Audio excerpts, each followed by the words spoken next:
오신 여러분 정말 진심으로 환영합니다. 저는 해금연주가 천지은이고요. 작가님 소개를 부탁드릴게요. 저는 항상 멘트가 있어요. 사랑과 행복, 호기심이 가득한 원더랜드를 그린 작가 이사라입니다.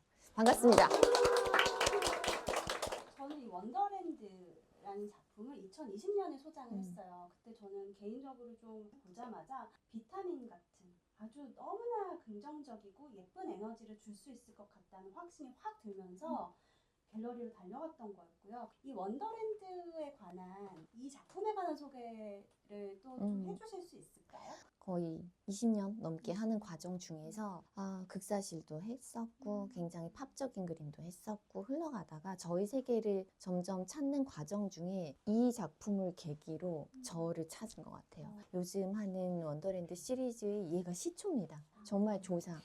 네, 그래서 누군가 이 소녀가 어디서 출발했어요 하면은 솔직히 이 작품이에요. 이렇게 작품 활동을 하시는 가운데 이런 판타지 아트 노블을 출간하셨어요. What Happened in the Wonderland라는 제목이거든요. 제가 느끼기에는 작가님 자신의 이야기가 굉장히 많이 투영이 돼 있다는 생각이 들었어요. 작가가 됐다가 이 소녀가 됐다가 그런 존재를 오가는 그런 모습들이 보였고요. 챕터 1에 나오는 이야기를 저는 이 부분이 굉장히 인상 깊어서 낭독을 좀 해드리고 어떤 이야기가 펼쳐지는지 얘기를 꺼내볼까 해요. 오늘도 분주한 하루였다. 아침 9시부터 시작된 6시간 동안의 마라톤 강의. 뒤이어 촘촘하게 잡혀있는 5번의 미팅 탓에 식사는 이동 중 오트밀 쿠키와 바닐라 라떼로 대신했다. 일정을 마치니 시간은 자정을 향해 가고 있다. 터벅터벅 녹초가 된 몸을 이끌고 집으로 돌아왔다. 하지만 쉽게 몸을 누일 수 없었다.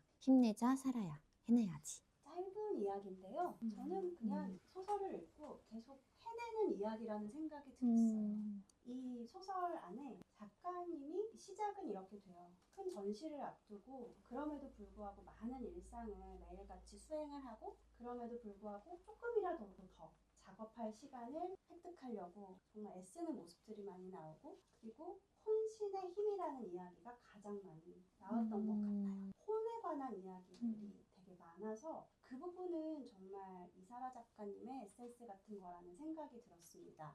그 혼신의 힘을 다해서 지금 작품 활동 하고 계시고요. 그 비유가 맞지 않을 수도 있지만 공장에서 찍어내는 것처럼 굉장히 많은 작품량을 그려내고 계세요. 적 노동자라는 말을 제가 되게 좋아하거든요. 이 안에도 그와 비슷한 맥락의 이야기들이 나오더라고요. 맞아요. 여기서도 우리가 흔히 꿈의 세계 이렇게 하면은 탱자탱자 놀고 먹고 자고 빈둥대고 이렇게 생각할 것 같은데 제가 MBTI가 TJ입니다. 이 같은 거를 한번 마음 먹으면 막 착착착 이러는 스타일인데 이 원더랜드도 행복을 누리려면 가만히 있지 않고 거기에 대한 대가를 항상 지불해야 돼요. 이 친구들이 일을 합니다. 원더랜드에서.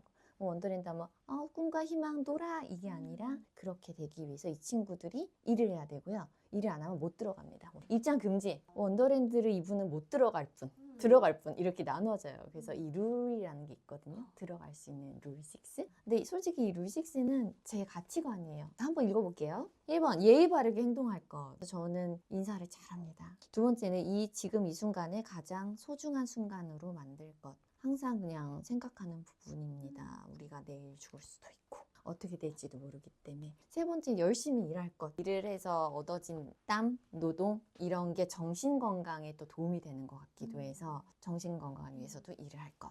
4번 어렵죠. 나를 아름답게 가꿀 것. 나를 가꾸는 게 겉모습뿐만 아니라 내면을 가꾸는 게 열심히 일을 하니까 정신 건강해지고 이렇게 가꾸는 거 중요하죠. 최선을 다해 사랑할 것. 이거는 저는 이제 죽기 전까지 가장 큰 저한테 중요한 부분이 사랑이고 솔직히 어떤 사람을 볼 때 점점 우리가 사회생활을 하면서 직업 뭐예요? 어디 사세요? 어떤 일 하세요? 이런 걸 많이 하잖아요. 부모님은 뭐 하세요? 근데 그냥 사람 볼 때 저는 사람 하나 보거든요. 아무것도 안 보고 솔직히 뭐 학교 안 나와도 상관없고 그 사람 자체의 됨됨이라든지 이런 걸 보는데 그래서 어떠한 사랑이라는 게 저한테는 현실적인 걸 떠나서도 이상적인 사랑을 꼭 하고 싶다. 죽기 전에 이렇게 한번 태어난 인생에 사랑을 그렇게 뜨겁게 나누고 싶다. 라는 저의 로망이 담겨 담겨져 있는 거고요. 그래서 이제 식스는 완전한 행복을 꿈꾸는 걸로 이제 마무리를 돼요. 죽기 전에 행복했다라는 생각으로 깨꾸다 하고 싶어서 네, 이렇게 해서 룰 6가 나왔어요. 네. 화가 하면은 고흐 떠올리거나 아니면 한국의 뭐 이중섭 떠올리거나 그 전 시대의 작가들이 굉장히 처절한 고통을 겪거나 작품 속에도 뭐 비통이 담기거나 그런 부분들 있잖아요. 많죠. 근데 저는 그 작가님의 세계 안에서 극단적인 사랑, 극단적인 행복, 극단적인 예쁨 이런 거를 발견하면서 진짜 좋으면서도 약간 기이하다라는 생각도 들었어요. 그 안에 뭐랄까 전시대와 정면으로 대결한다는 느낌도 들었거든요. 저라는 사람 자체가 일단 너무 밝아요. 그냥 어쩔 수가 없어요. 밝게 있는 사람이기 때문에 제가 신인 20대 이제 막 활동할 때 미술 이제 인형을 그리니까 예뻐서 인기가 좀 많아질 때 평론가분이 너무 이쁜 것만 그린대요. 상업적이고 이 사회 고발 이런 거를 너는 왜 안 넣냐. 고발하고 싶지 않은데 칭찬만 하고 싶은데 사회에 좋은 점을 자꾸 저보고 고발 같은 게 들어가야지 좋은 예술이라는 거예요. 저 역시도 예술은 그래야 하나? 약간 이런 혼돈이 있었던 때가 있었단 말이에요. 그래서 저는 사람마다 각기 가진 게 다 다르지만 제가 예술을 보여줄 수 있는 건 그런 것들이 아니고 오히려 더 밝은 부분을 부각시켜서 사람들에게 행복을 주는 예술가로 돼야겠다 생각을 했어요. 죽기 전에 지구별에 뭔가 좋은 일을 남기고 싶은데 그냥 보는 사람이 예쁘다, 사랑스럽다, 힐링된다 이런 거 느꼈으면 좋겠다는 게 소임 같아서 그 밝음을 나다움을 찾아가는 과정도 분명히 있었을 것 같네요. 이사라 작가님이 미술가 집안이시고 또 아버님이 이석주 선생님이라고 미술 교과서에 나올 만한 그런 정말 큰 거목인 선생님이시고요. 또 할아버님은 이혜랑 선생님이신데 연출가이시기도 하고 극작가이시기도 하셨죠. 근데 사실 막 20, 30대에는 그 가족 얘기하는 걸 되게 싫어했어요. 왜냐하면 뭔가 나의 힘으로 이루었는데 다 아버지가 해줬을 거야. 사람들이 너무 그렇게 생각하는 부분이 있어서 절대 안 했거든요. 인터뷰할 때 아버지 얘기 빼라고 일부러. 그런데 이제 나이가 들다 보니 감사한 거예요. 너무 그런 아버지 밑에서 자연스럽게 예술을 접한 것 자체가. 할아버지가 제가 아주 어릴 때도 저 붙잡고 여성도 일해야 된다 얘기를 하셨어요. 그거 좀 흔치 않거든요. 그 시대 때. 그런 것들이 저한테 다 긍정적인 예술을 할 수 있는 그런 원동력이 됐던 것 같아요. 그 예술 혼이 이어져 내려오고 있음을 많이 저는 이 소설을 통해서 되게 많이 느꼈던 것 같아요. 저희 아버지 되게 선비 같으신 분이어서 답답할 때도 인제 작업할 때 아직도 이제 연세 많으신데도 9 to 9 작업하세요. 정말 일을 하려면 체력이 돼야 돼서 새벽에 일어나서 기운동 하세요. 단전 운동, 허리 피고.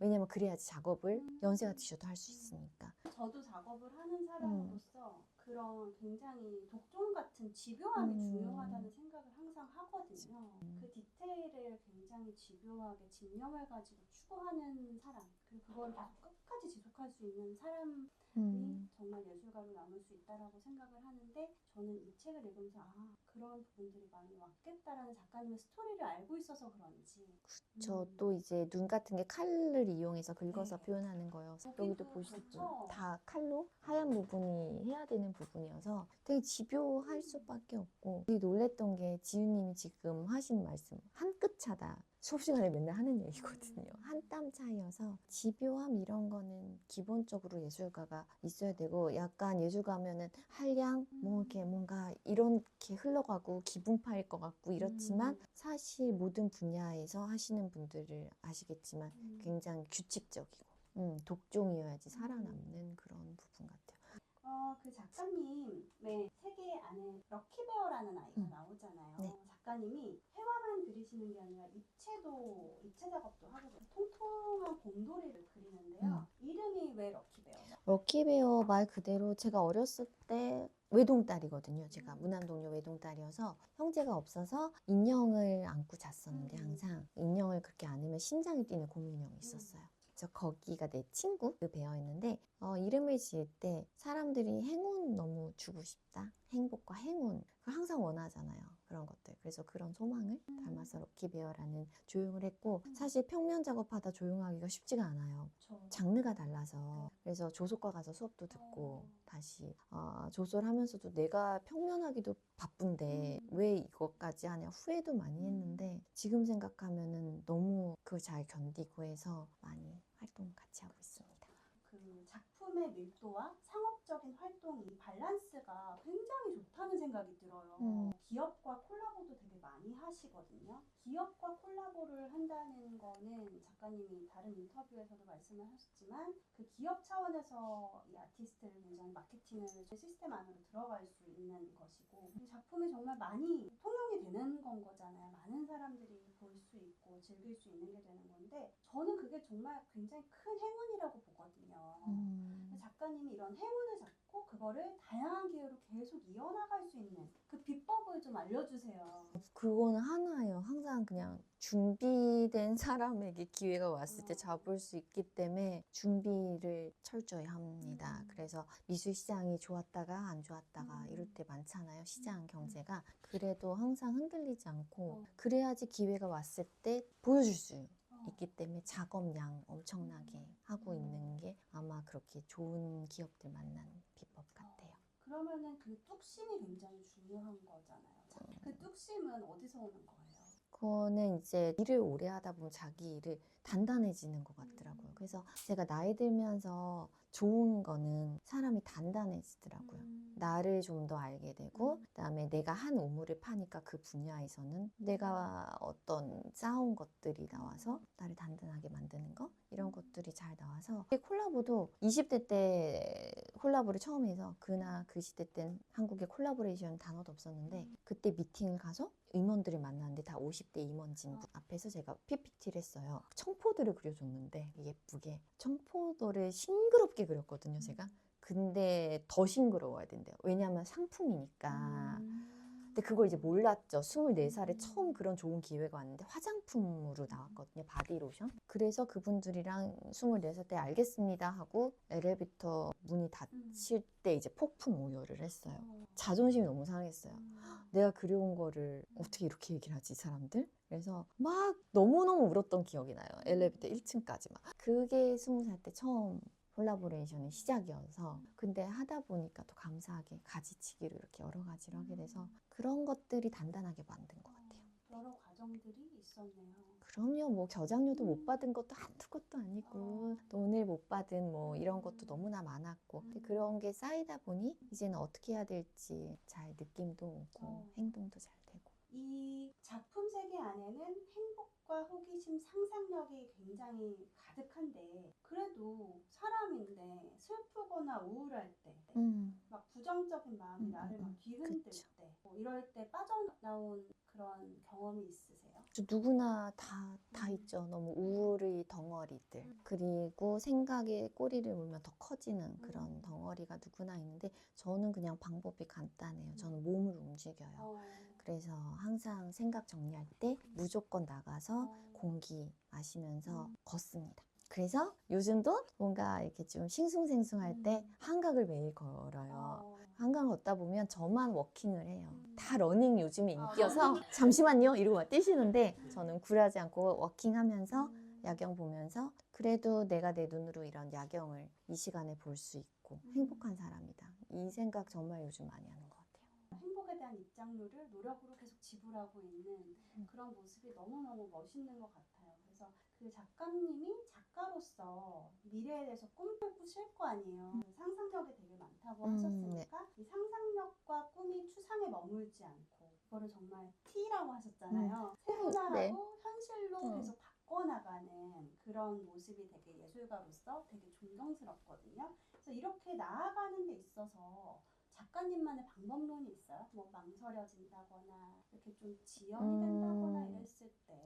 네, 있어요. 왜냐면 그림이라는 게 수학 공식처럼 음악은 들으면 못고 잘하고가 들리잖아요. 어느 정도. 무용도 못하고 어떤 테크닉인데, 그림은 5,000원짜리 그림이 말을 잘하면 5억으로 될 수도 있는 부분이에요. 예술 중에. 그게 굉장히 어려워요. 거기에 대해서 너무 속상도 했고, 기준이 없는 거예요. 객관적인 기준. 예를 들어 어떤 외국 작가 그림이고 그냥 연습지 하나 한 개 몇 억이잖아요. 근데 진짜 우리 학생들이 예를 들어 열심히 그린 거는 뭐 5만 원이어도 안 사요. 그게 그림이 정말 힘든 일이거든요. 활동을 하면서 내가 열심히 한 만큼 절대로 알아주지 않는 거. 내가 아무리 열심히 해도 그만큼 결과가 오지 않는 게 예술이 너무 힘든 일이더라고요. 하다못해 아르바이트라면 시간당 페이가 최저 페이가 나오는데 제가 항상 생각한 게 내가 아르바이트 하면 한 시간에 9,000원을 버는데 이거는 한 달을 일하고 재료값 들고 이렇게 힘들어도 참 이게 뭐 하는 걸까? 이런 억울한 직업이 어딨지?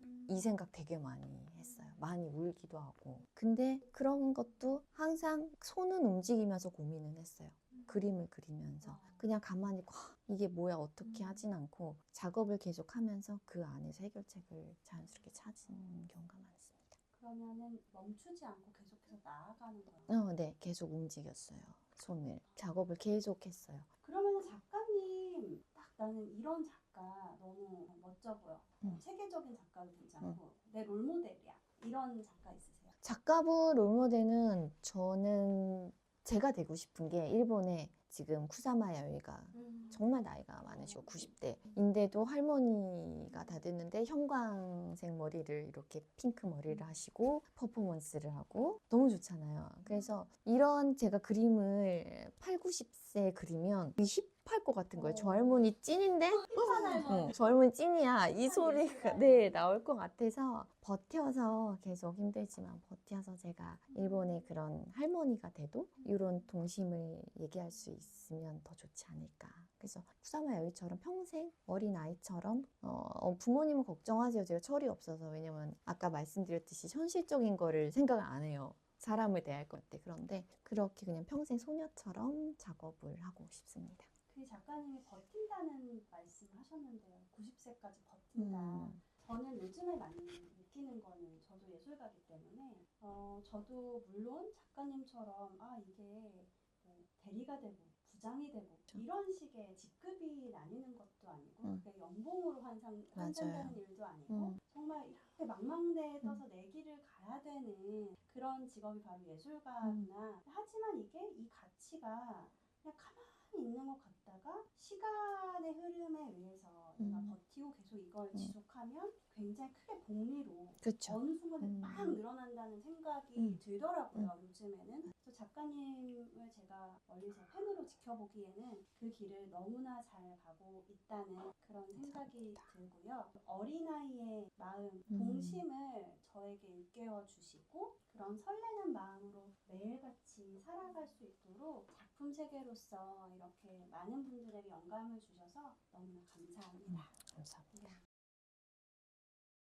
너무나 환상적으로 그렸잖아요. 누가 봐도 색감도 그렇고 쉐입도 그렇고 눈동자도 그렇고 정말 환상이란 환상은 그대로 다 담아놓은 것 같은데 그 칼을 썼다는 게 저는 되게 매력적인 이면 같게 느껴졌거든요. 칼을 쓴 이유는 여기 이제 보면은 클로즈업 된 게 눈이 있는데 눈이 반짝이는 표현을 위해서 작가가 쓴 거예요. 그러니까 일반적인 세필로 그리면은 이런 플랫하고 아주 섬세한 것 안 나와서 세필보다 더 섬세한 게 송곳 같은 칼, 정말 샤프심보다 얇은 그런 칼. 그래서 하나하나 긁어서 작업할 때 이렇게 스크래치를 하기 전의 눈과 소녀의 눈과 스크래치를 하고 나서 완전히 달라요. 저도 궁금한 게 하나 있는데 이제 행복과 사랑과 이제 호기심 이런 것들이 되게 긍정적인 메시지잖아요. 좋은 긍정적인 에너지를 다른 사람들에게 전파하기 위해서 나 스스로도 행복이 왔을 때 그거를 온전하게 느껴야 되는 경험이 있어야지만 이런 것들이 나올 수 있을 것 같은데 여기 읽어보시면 아메바라는 얘기가 나와요.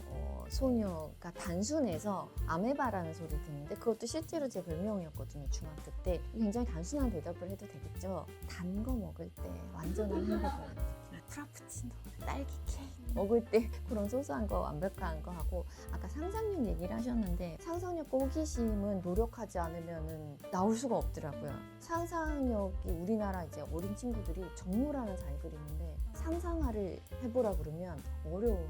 이게 연습이 안 돼 있어서. 근데 저도 예술가는 항상 머리가 말랑말랑해 있어야 된다 생각을 하거든요. 그래서 스스로 이렇게 갇혀있지 않으려고 상상력을 자꾸 저한테 주려고 일부러 많이 찾아보고 희귀한 거 보고 이 세상에 막 정말 이상한 괴물들도 찾아보고 귀신도 보고, 왜냐면 삽습이 되어야 될 것 같은 거예요. 상상력이라는 게 한 번에 나오지 않고. 그래서 그런 것 때문에 연습하고 지내고 있습니다. 네, 완전한 행복은 딸기 케이크.